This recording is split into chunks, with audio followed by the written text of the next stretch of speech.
Assalamualaikum warahmatullahi wabarakatuh. Perkenalkan, nama saya Khairiyati Nafisah. Di sini saya akan menjelaskan mengenai tahap perkembangan psikososial dari Erik Erikson. Video ini dibuat guna untuk memenuhi tugas psikologi kepribadian yang diampu oleh Bapak Ahmad Fadil MPSI.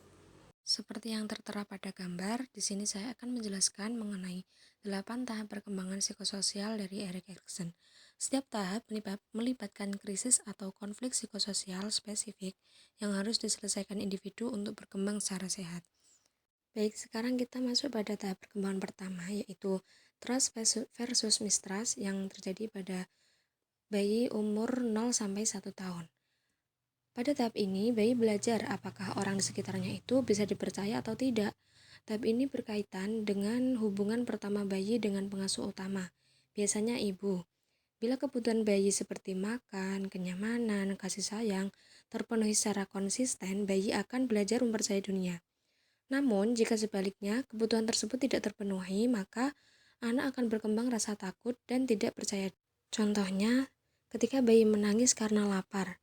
Jika ibu cepat kasih susu dan peluk, bayi merasa dunia aman. Tetapi kalau dibiarkan nangis terlalu lama, bayi takut dan gak percaya sama orang lagi. Baik, lanjut pada tahap kedua, yaitu autonomy versus shame and doubt. Terjadi pada rentang tahun 1-3 tahun.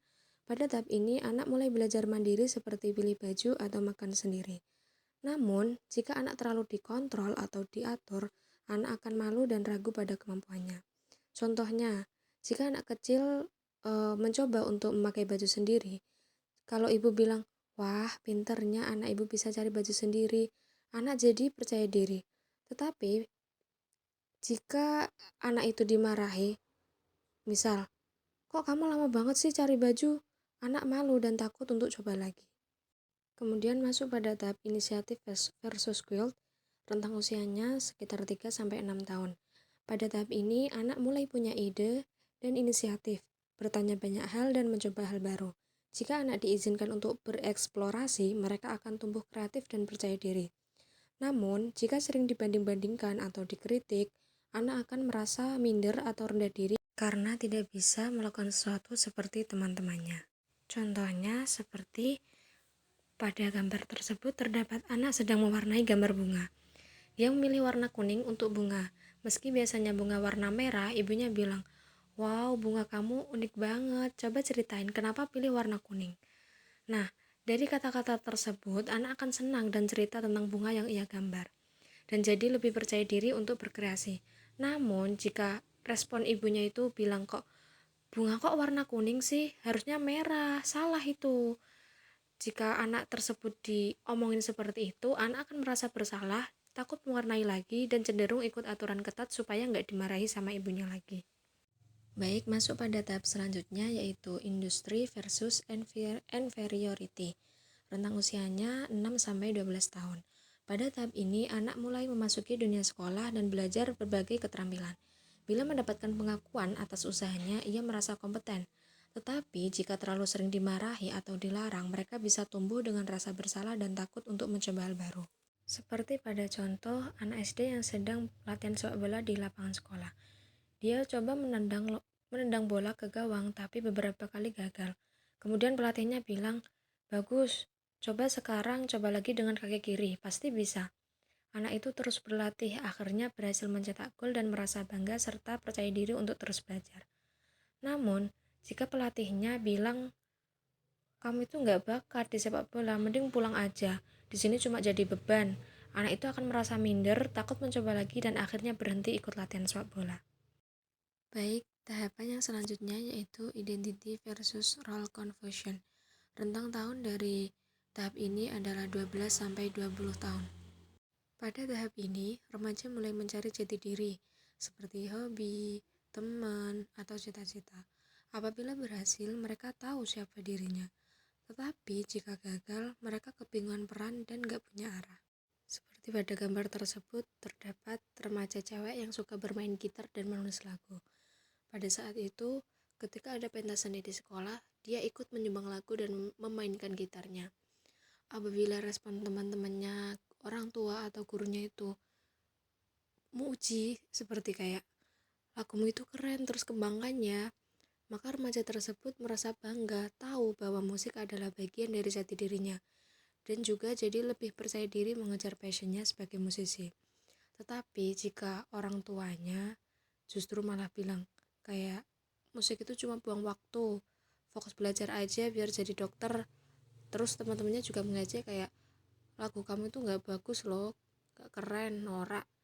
Maka remaja tersebut malah merasa malu, berhenti bermain musik dan bingung apakah dia ini benar-benar musisi atau harus mengikuti harapan orang lain. Padahal passionnya itu memang musik. Pada tahapan selanjutnya yaitu intimacy versus isolation. Itu terjadi pada rentang usia 20-35 tahun. Pada tahap ini, orang dewasa mulai mencari hubungan dekat seperti pacar atau sahabat. Kalau berhasil, mereka punya hubungan yang kuat. Namun, kalau gagal, mereka merasa kesepian. Contohnya, terdapat sepasang kekasih, kemudian ceweknya cerita soal kerjaan yang bikin stres. Terus si cowok dengerin dan bilang, kamu pasti bisa, aku pasti dukung kok, kayak gitu. Terus ceweknya otomatis seneng dong dan merasa punya hubungan yang saling mendukung. Tetapi jika respon pacarnya justru sebaliknya, seperti kayak udah gak usah dipikirin gitu aja kok repot, misal gitu, terus si cewek itu akan merasa diabaikan dan merasa kesepian. Selanjutnya, pada tahap generativity versus stagnation yang terjadi pada rentang usia 35-65 tahun. Pada tahap ini, orang dewasa parubaya ingin berkontribusi atau bermanfaat bagi orang lain, seperti kerja, keluarga, atau bermasyarakat. Kalau berhasil, mereka merasa bermakna. Namun, jika gagal, hidup mereka terasa stuck dan merasa tidak berarti. Pada contoh generativity yang berhasil, yaitu terdapat ibu-ibu berusia 45 tahun sedang mengajar anak-anak di kampungnya membaca setiap akhir pekan. Dia senang melihat anak-anak itu pintar membaca dan merasa hidupnya bermanfaat. Tapi pada contoh stagnation, terdapat kakek-kakek namanya Budi berusia 50 tahun yang hidupnya itu hanya kerja, pulang, dan nonton TV setiap hari. Dia merasa bosan, gak punya tujuan, dan seperti hidupnya gak kemana-mana.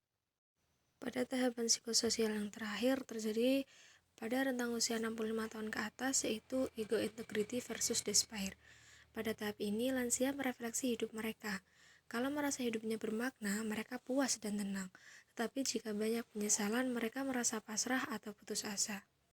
Contoh, ada seorang kakek yang cerita pada cucunya tentang petualangan masa mudanya. Kalau dalam cerita itu dia merasa bangga, maka dia puas. Tetapi jika beliau merefleksikan dengan rasa penyesalan, maka dia merasa sedih dan merasa hidupnya gak bermakna. Nah, kesimpulannya, teori perkembangan Erik Erikson ini kayak peta keren buat ngerti perjalanan hidup manusia, dari bayi sampai lansia. Tiap tahap punya tantangan sendiri yang bikin kita tumbuh jadi versi terbaik dari kita. Kuncinya, dukungan dari keluarga, teman, atau lingkungan itu super penting agar kita bisa naik level dengan percaya diri. Kalau diabaikan atau dikritik, bisa bikin stuck atau bingung. Jadi, intinya, kita semua seperti main game di hidup ini, dan tiap tahap punya bos atau konflik yang harus diselesaikan bareng-bareng. Mungkin cukup sekian materi dari saya. Terima kasih. Wassalamualaikum warahmatullahi wabarakatuh.